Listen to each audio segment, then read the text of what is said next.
that we've seen some policy announcements about Western issues by some of the presidential candidates over the last couple of weeks. Tonight, I hope they talk about those Western values of energy, our economy, of getting government out of the way. You know, Colorado is a live and let live state. Just get the government out of the way and let me live my life the way that I want to. Yeah.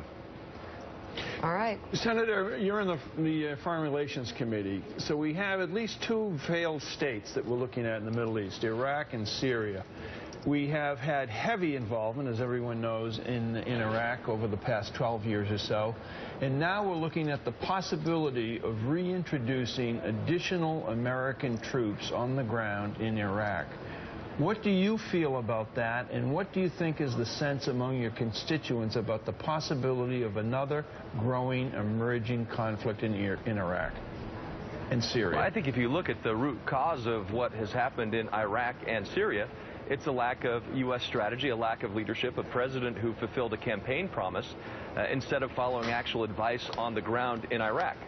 I traveled to the Middle East in April of this past year, met with leaders in Iraq, leaders in Jordan, leaders in Afghanistan, and we talked about what happened when a campaign promise was made to withdraw from Iraq, allowing the vacuum to create the infilling of terrorism to take back the land that was so hard fought for by so many American heroes in Iraq, creating a problem there. And look what's happening in Syria as we see Russia filling the vacuum that the United States has left open because of a failed strategy or no strategy. And I think it's because of the administration's across the arc of foreign policy failure at every point. Senator Brian